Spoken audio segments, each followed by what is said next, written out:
Alors, dans l'actualité de ce lundi 3 mars, d'abord, très bonne entrevue avec Mme Bégin. On a appris beaucoup sur le complexe culturel et sportif en santé durable. Donc, ce projet-là, au niveau sportif, là, il est assuré. Il y a 40 millions de côté. Alors ça, c'est une bonne nouvelle. Puis il y a déjà 14 millions de côté aussi pour la salle Édouard Bélanger, mais il en manque. Et là, ben, vous avez entendu l'entrevue, là, que on va faire le nécessaire pour trouver l'argent qui manque pour que le projet se réalise, mais le projet est sur la table du ministère du ministère de la Culture. Alors, on verra. Et Mme Bégin nous a promis qu'elle ferait le suivi par rapport à l'avancement de ce beau projet pour notre région. Et parlant du Dôme, vu que ce projet-là est abandonné, demain, on recevra Guillaume Larochelle, qui est responsable au Centre de développement du soccer de Montmagny, qui dit que l'abandon de ce projet-là, ça va avoir des répercussions. Donc, Guillaume sera avec nous demain là, pour nous en parler, pour faire suite là, avec l'entrevue de Mme Bégin. Vous annoncez aussi qu'Herbert Léonard est décédé en fin de semaine à l'âge de 80 ans. Herbert Léonard qui a été connu, entre autres, pour son grand succès pour le plaisir en 1980. 1 400 000 copies vendues quand même. Et aussi Amoureux fou en 83. Il y a eu beaucoup de succès, mais ce sont les deux titres là, qu'on retient d'Herbert Léonard, décédé des suites d'un cancer à l'âge de 80 ans.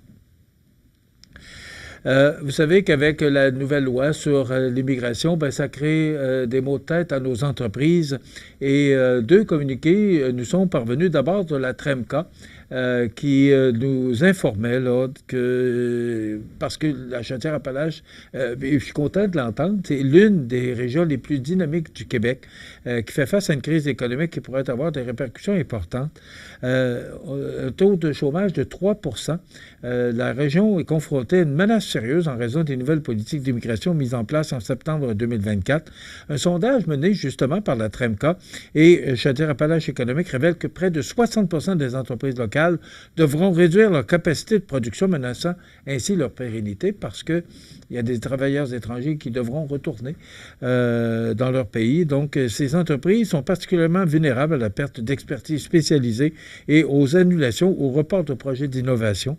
Parmi ces entreprises, plus de 57 % prévoient une réduction de leur production entre 10 et 40 %, tandis que 15 % s'attendent à une diminution de 50 à 100 %. Cette situation pourrait nuire à la compétitivité de la région face aux autres marchés, tant au niveau national qu'international. Donc, ce qu'on demande, les chambres de commerce de notre région, mais aussi la Fédération, qui demande un moratoire, le temps de voir comment tout ça va se passer. Puis, avec ce qui se passe aux États-Unis actuellement, là, parce que là, je ne sais pas si vous avez entendu, là, mais ça devait être au mois d'avril, ça devait être le 2 avril, parce que M. Trump avance, recule, va du côté gauche, du côté droit, parce qu'on ne sait jamais trop ce qu'on s'en va avec M. Trump. Là, il avait remis l'augmentation des tarifs douaniers pour le 2 avril. On revient au 4 mars. Le 4 mars, c'est demain. Et là, je voyais tout à l'heure sur les réseaux nationaux, là, qu'on ne sait plus, là, est-ce que ce sera 25 % avec un gros point d'interrogation, parce qu'il semblerait, je le dis au conditionnel, que ça pourrait être moins de 25 %. Alors, ça aussi, cette menace-là, là, de l'augmentation des tarifs douaniers, ça n'aide pas nos entreprises. Mais j'ai vu dans le Journal de Québec ce matin qu'il y a des entreprises qui disent, regardez, moi, on ne fermera pas nos entreprises pour ça. Là. On va prendre d'autres moyens, on va trouver d'autres clients. Oui, ça prend de l'huile à bras, permettez-moi l'expression, là.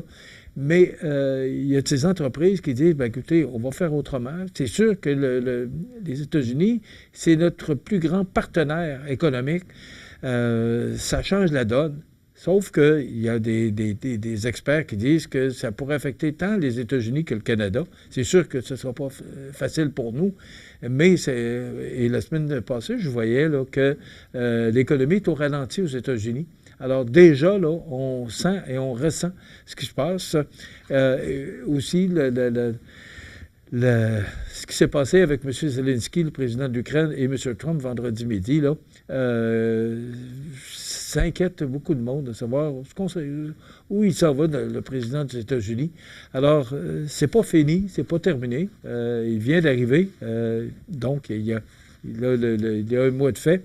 Alors, je pense qu'il va falloir apprendre à vivre avec M. Trump, mais aussi de devenir peut-être, de pouvoir travailler avec nos propres moyens et d'être moins dépendant des États-Unis. Bien, ça ne se fait pas là, comme ça, en criant ciseaux. Il faut prendre les mesures nécessaires. Mais je pense qu'il y a des entreprises déjà là, qui sont en mode action-réaction. Alors, à suivre.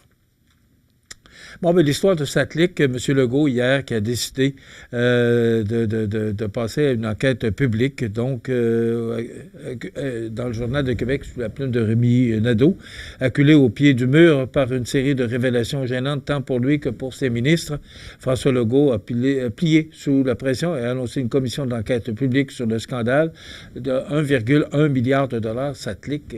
Alors, ça va être à suivre. Ce qu'on demande, ce que les partis d'opposition là, qui semblaient d'accord hier là, avec cette enquête publique. Mais ce qu'on veut, c'est que ça ne prenne pas 3, 4, 5 ans. Là. C'est qu'on veut avoir le résultat de cette enquête publique au plus vite, parce que vous savez qu'en octobre 2026, il va y avoir des élections. Alors, on ne veut pas que ça arrive après les élections.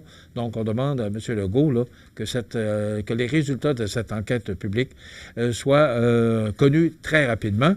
Mais c'est encore, parce que là, on rajoute ça sur la facture déjà du demi-milliard là, de ce que ça a coûté comme dépense, Satlic. Bien là, une commission d'enquête publique, combien ça va coûter encore? Bien, c'est ça qu'on rajoute. Alors, la balloune grossit tout le temps, puis c'est toujours le citoyen qui paye. C'est vous et moi qui payons avec nos impôts.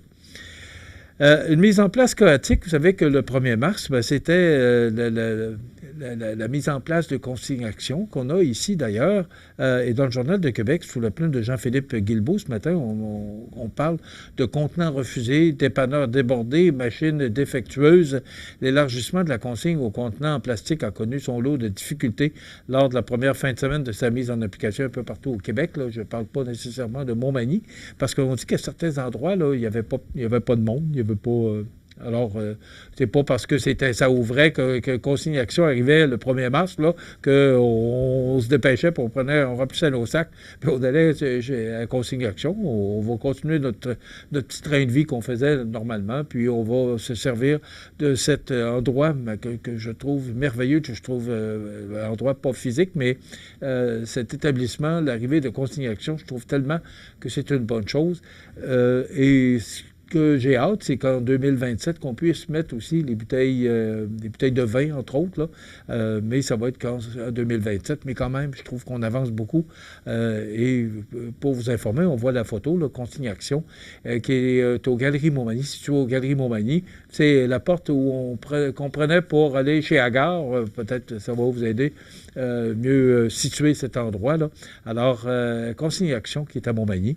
Donc, ça a commencé en fin de semaine, mais au-dessus que ça a été chaotique, peut-être qu'on exagère un petit peu, là, mais si on le dit, c'est parce que, et si le journaliste le mentionne, c'est que probablement qu'il y a des gens qui ont mentionné là, qu'à certains endroits, on était peut-être pas nécessairement prêt, mais on va l'être. Puis, c'est comme quand on a commencé à faire la récupération. Il a fallu prendre, quand les bacs bleus sont arrivés, bien, il a fallu prendre un certain rythme. Et aujourd'hui, bon, on est habitué, puis on travaille avec ça.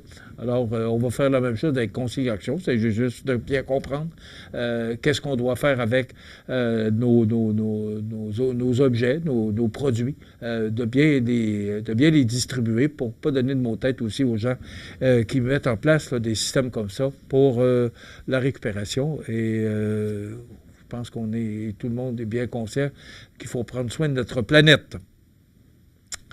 Sam Hamad se lancerait dans la course, en tout cas, sous la plume de Tayeb Moala ce matin dans le Journal de Québec. Sam Hamad se lance dans la course sur Internet. Mais ce n'est pas officialisé. Il a réservé des noms de domaines, ce que le journaliste nous apprend, là. Mais le directeur général des élections n'a pas eu vent de rien. Alors, il annoncerait en mars qu'il se présenterait à la mairie de Québec. Donc, on pourrait voir une course On sait que M. Villeneuve, là, qui est le chef de l'opposition officielle à la Ville de Québec, a annoncé qu'il se lançait dans la course. Alors, on pourrait voir M. Hamad arriver et également M. Marchand qui a confirmé qu'il serait là pour la prochaine campagne. Donc, M. Sam Hamad qui annoncerait en mars qu'il se lance dans la campagne à la mairie de Québec. Et je vous le mentionnais un petit peu plus tôt dans les commentaires, là, il y a des entreprises québécoises qui font affaire à travers le monde, qui ne craignent pas les menaces tarifaires. Ça fait du bien à entendre. Vous êtes probablement aussi tanné moi d'entendre parler des tarifs douaniers. C'est pas compliqué, c'est depuis que M. Trump l'a annoncé l'automne dernier qu'on entend parler de ça. Et oui, c'est menaçant parce que, je l'ai mentionné, les États-Unis sont notre partenaire économique le plus important. On exporte beaucoup aux États-Unis, mais action-réaction. On sait que ça va nous arriver, on ne sait pas combien, on ne sait pas quand, mais on sait que ça va nous arriver. Donc, c'est à nous à prendre les moyens et à devenir plus autonome et moins dépendant des États-Unis, entre autres. Ben, je voulais mentionner, demain, on reçoit Guillaume Larochelle, qui est responsable au Centre de développement du soccer de Montmagny. Et vous savez que c'est l'événement Femmes en action qui se déroule à l'espace citoyen jeudi dans le cadre de la Journée de la femme, qui est le 8 mars. Alors, c'est le 6 mars qu'on tient cet événement Femmes en action. Donc, on reçoit Mme Mireille Thibault et Mme Nicole Robert, qui seront les animatrices et qui font partie du comité organisateur de cette belle journée de Femmes en action. Ça complète notre émission de ce lundi. On se retrouve demain. Entre-temps, passez une bonne journée.